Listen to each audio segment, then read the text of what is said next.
Welcome to episode 14 of Schmoozing.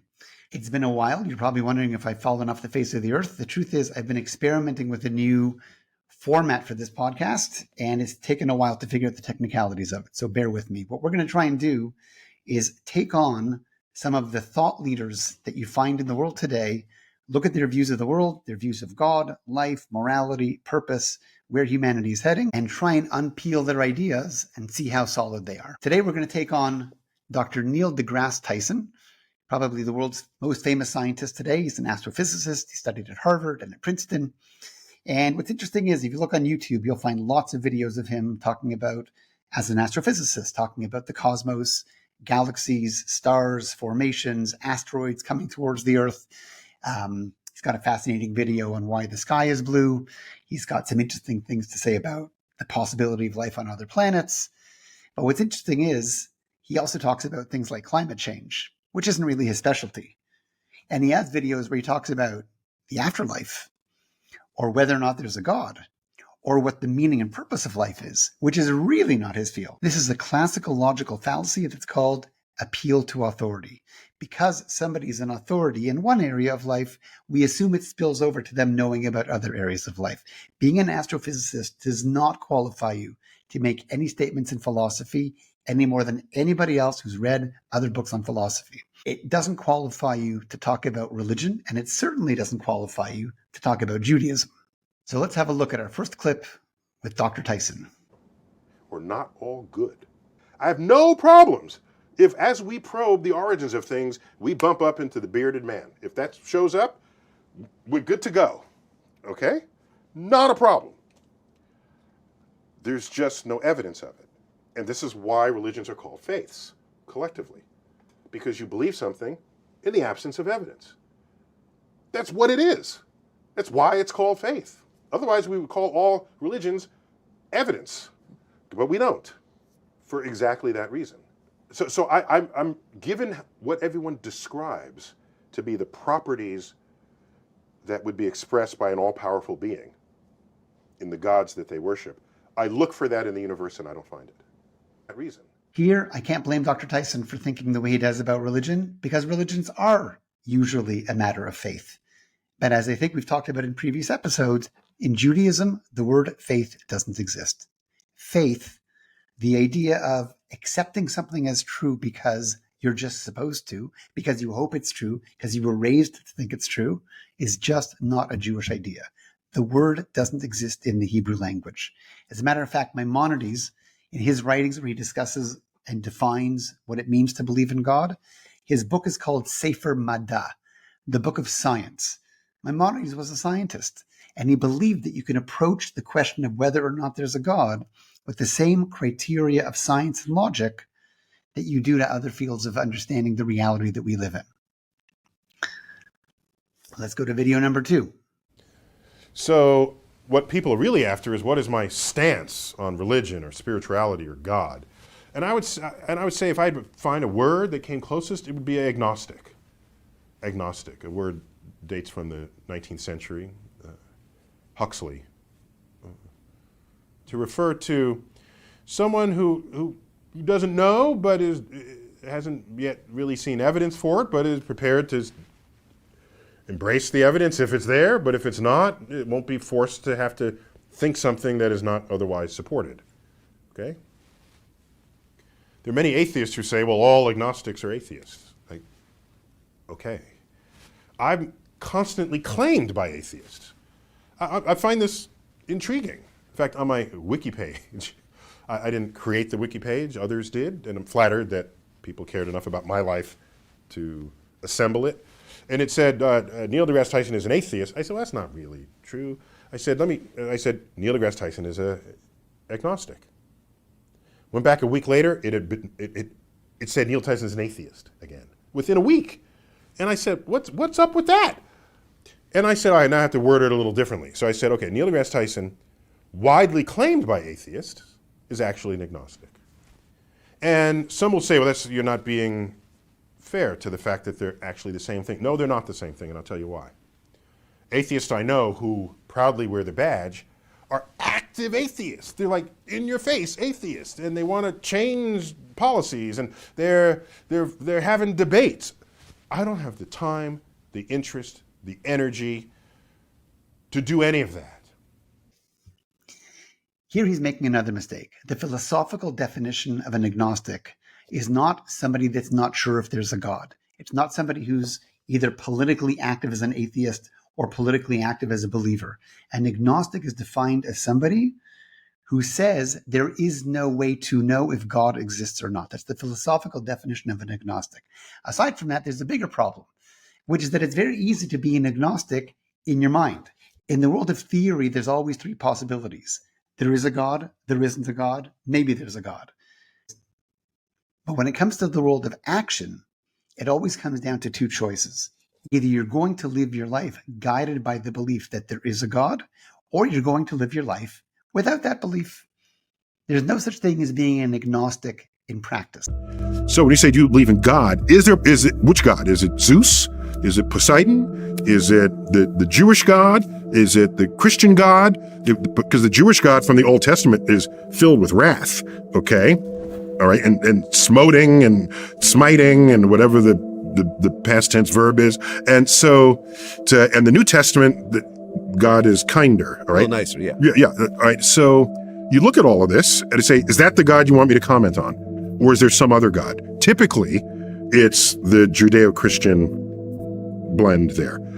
In that context, I would say in my studies of the universe, I value evidence, and I don't see evidence for any kind of active intelligence or power over anything. It's the crux of where Neil deGrasse Tyson is making a huge mistake. When he says, I don't see evidence in science for God, you're using the wrong tool.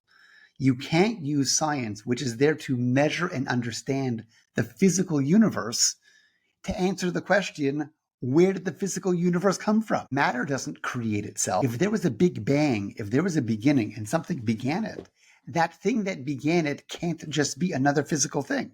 Because then you're stuck with the question, so where did that one come from? The whole idea of God is a non-physical cause of a physical universe. So when he says, I don't see evidence for God, he reminds me of the first man ever in outer space, the Russian cosmonaut Yuri Gagarin.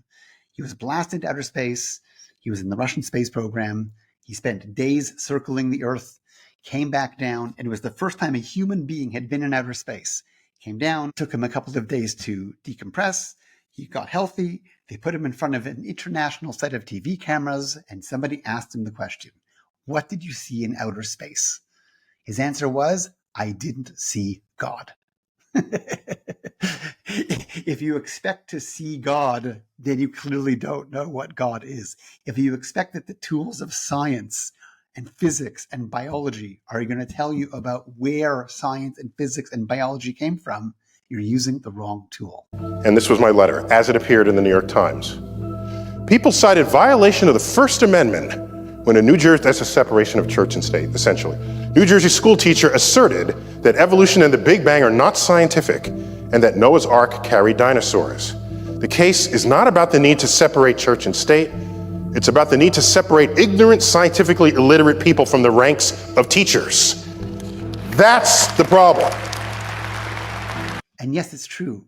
Religious people that are scientifically ignorant should not be weighing in on this question. But guess what? Scientists who are religiously ignorant shouldn't be weighing in on this question either.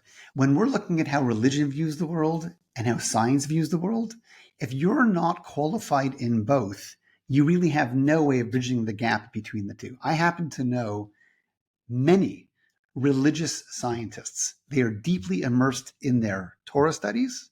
They are deeply immersed in their understandings of science. And all of them can explain quite coherently how there's no conflict between the two. If you're an expert in one realm and know nothing about the other, of course you're going to see contradictions. But the Jewish perspective would be, God is the author of both.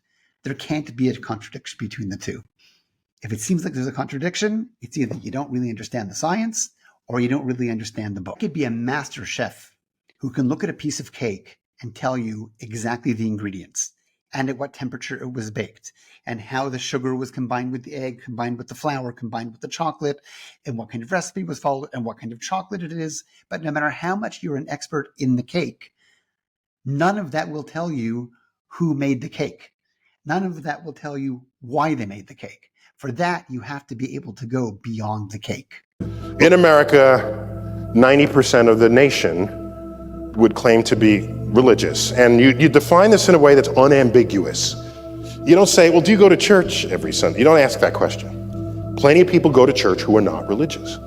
They go to get a date or so. They go for the cupcakes or something. They don't go to be spiritually enlightened. So you ask a different question. You say, is there a God that listens to your prayers? If you answer yes to that, you're religious by anybody's definition, because your understanding of a deity is that that deity is monitoring your daily affairs. So that's unambiguous.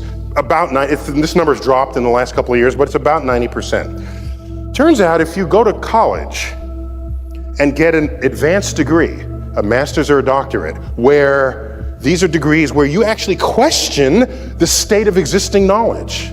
The undergraduate degree doesn't really do that. You're learning from textbooks that are written by somebody else. Your doctrines are already there. The higher degrees imply that you are questioning the very fabric of the knowledge you had previously learned. Among that community, it's 60%. It has dropped. Well, that's interesting. Let's keep going. How about scientists of all stripes? So biologists, chemists, let's include engineers as well, people who have formal scientific training, mathematicians as well. Okay, what happens next? Drops to 40%. Now, if you look at this number, it looks like, wow, so scientists, the public is 90%, scientists are 40%. No, the drop is not that significant, because every scientist has an advanced degree. So in fact, the drop is not from 90 to 40, the drop is from 60 to 40. So becoming a scientist is not as big an effect on whether you're religious as you might otherwise think. Most of the drop comes because you're educated beyond the level of college. So that's 40%. So now you go to elite scientists, members of the National Academy, highly accomplished subset among scientists. The number drops to 7%. There was a headline in Nature, the British journal Nature, which said, after this study was released, 93% of elite scientists reject God. So that was supposed to be a shocking headline. And I look at that and I said, that's not even interesting. That was the trend line anyway. What's more interesting, which was not the headline, is that 7% of elite scientists pray to a God. Isn't that a more interesting fact to you? Isn't that kind of interesting? The most accomplished scientists in the world, in that community, 7% of them still pray to a personal God. I think that is deserving of more study than the 93% who don't. Because something's going on there. We don't know what.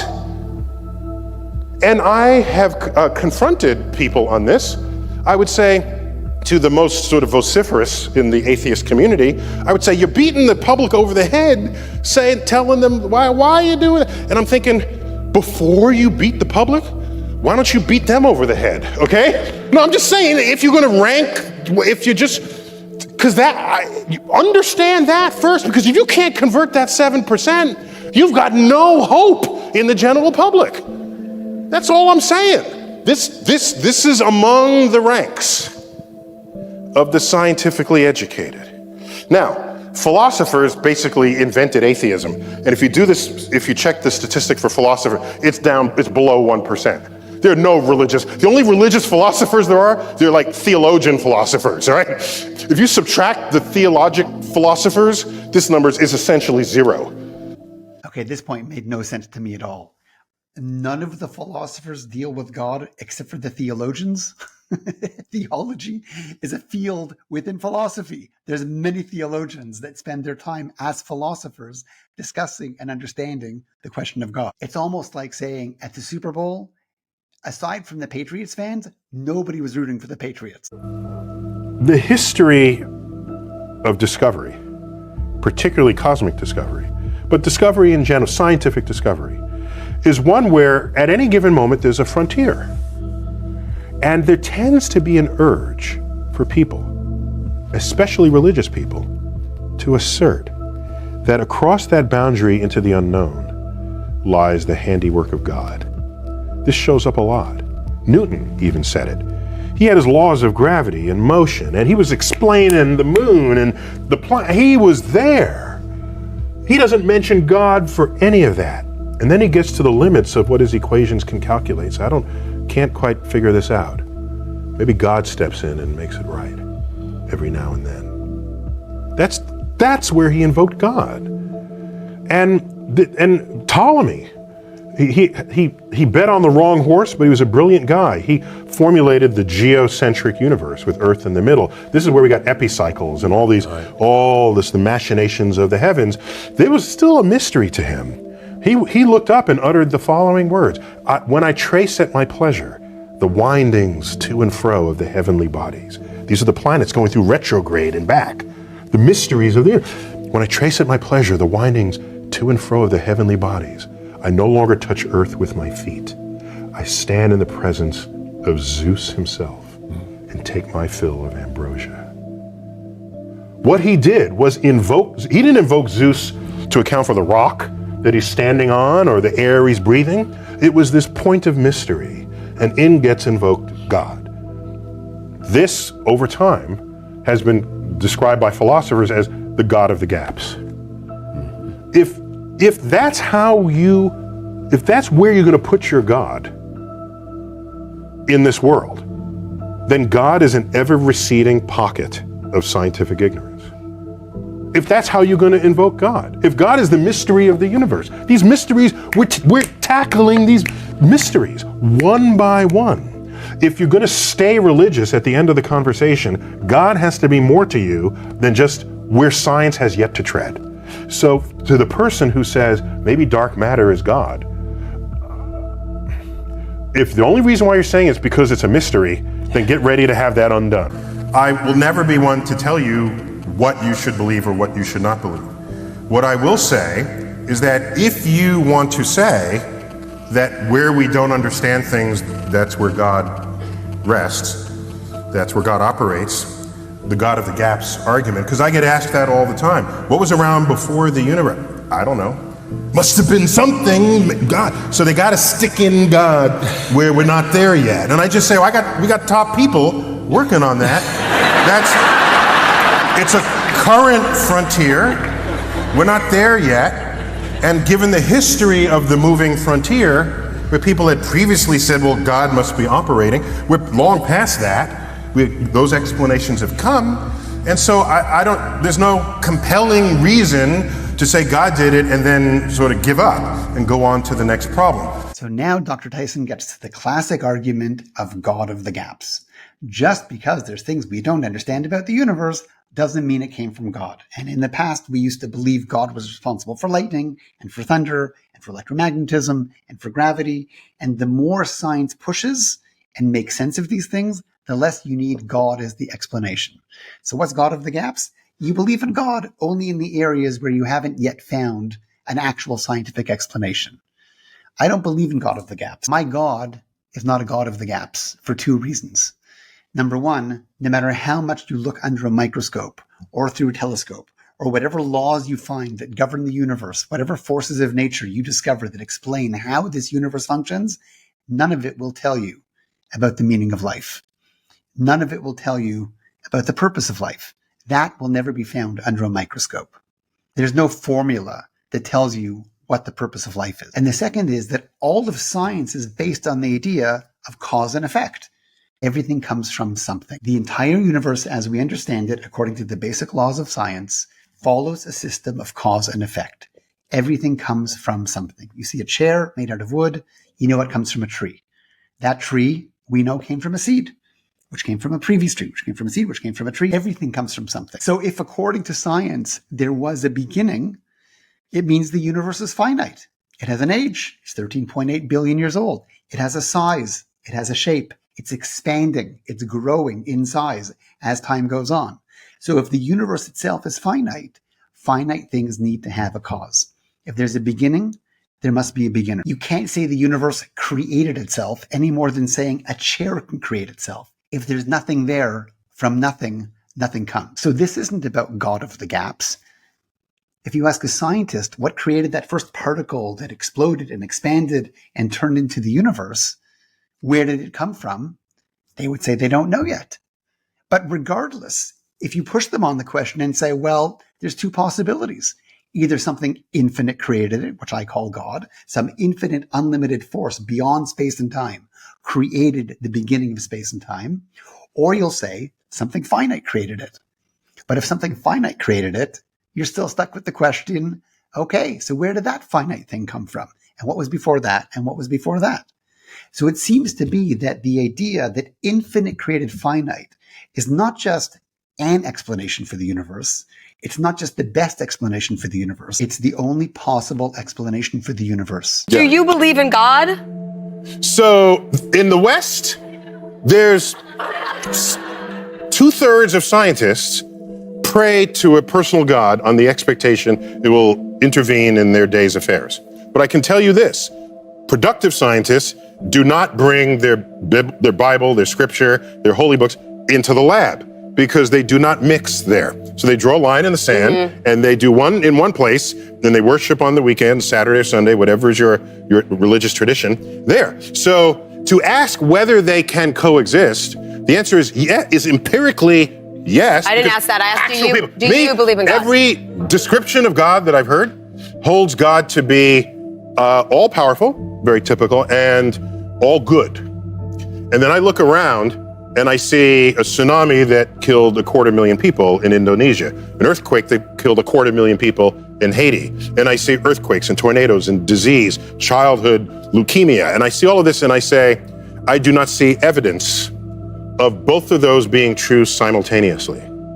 If there is a God, the God is either not all-powerful or not all good. Can't be both. Good answer. So Dr. Tyson, with all due respect, you're a smart guy. And I understand you look at it as either God is not all-powerful or God is not all good. Let me offer a third alternative.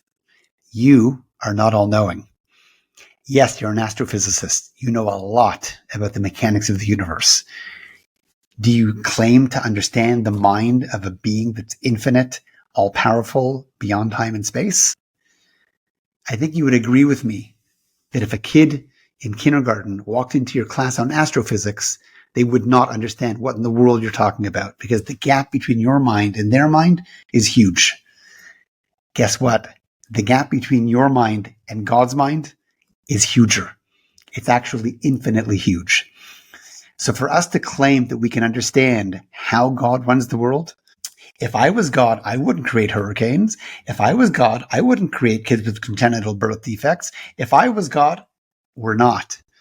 The choice you have to make is to either live in a world where you claim to know everything, and therefore God isn't part of the picture, and therefore all suffering is meaningless, irrelevant, cruel, and unfair, or to choose to live in a world that says, I have evidence that there's a God. And I know that that God that I believe in is so much greater than me, so much beyond time and space, and understands the span of life and my previous life and afterlife and the purpose of how we all interact with each other and affect each other and help each other. And that that's all part of a cosmic plan that I'm not privy to, but it actually has meaning. That's the world I would rather live in. There's a passage in the Bible which describes the shape of King Solomon's pond outside of his residence. And it says, it is round on all sides, 30 cubits around, 10 cubits across. Well, if you divide those two numbers, you get 3.0. That is the Bible's attempt to give you the value of pi, the ratio of the circumference of a circle to the diameter. Well, that's the wrong answer. Pi has actually some decimal values there. There were places that wanted to legislate the value of pi because of that value that had appeared in the Bible, legislated to be 3.0. These are people who don't understand mathematics in charge of legislation. This final one, I don't blame him for at all. He's looking at a King James Bible. He understands that there's a thing called a written scripture. He has no idea probably there's a thing called a oral law, an oral explanation handed down from Mount Sinai through the generations that explains the deeper meaning of the text. I don't expect him to know that. So I understand that from a literalist perspective, Solomon's pool makes no sense. If the diameter of the pool was 10 cubits, then there's no way the circumference should be 30. It should be 31.4159265, etc. But our rabbis pointed this out centuries ago. They pointed out something fascinating, that if you look at the Hebrew word for the circumference of the pool, the Hebrew word is kav. And the original Hebrew in the Book of Kings, the Book of Melachim, the word kav is written and pronounced in two different ways. It's written kuf vav. It's pronounced kuf vav he. Why is that important? Because there's a system in Torah where we can understand the meaning of words by looking at their gematria, looking at the numerical values of the letters that make up the word. So interestingly, even though the word kav is written kuf vav, we have an oral tradition that says we're supposed to pronounce it kuf vav he. We're supposed to add a letter. The original word kuf vav, the letters add up to the number 106. The rewriting of it, according to the oral law, with the hey at the end, turns it from 106 to 111. The ratio of 111 to 106, if you multiply that to get the circumference, to correct for the circumference, you end up getting that the actual circumference is 3.14150943. The actual decimal expansion of pi that we know today is 3.1415927. It's almost exactly the same. So to within 5 decimal points, the rabbis are pointing out how to tell us the actual value of pi of Solomon's pool. I don't expect Dr. Tyson to know that. I think if he studied a little Judaism, he would find it fascinating.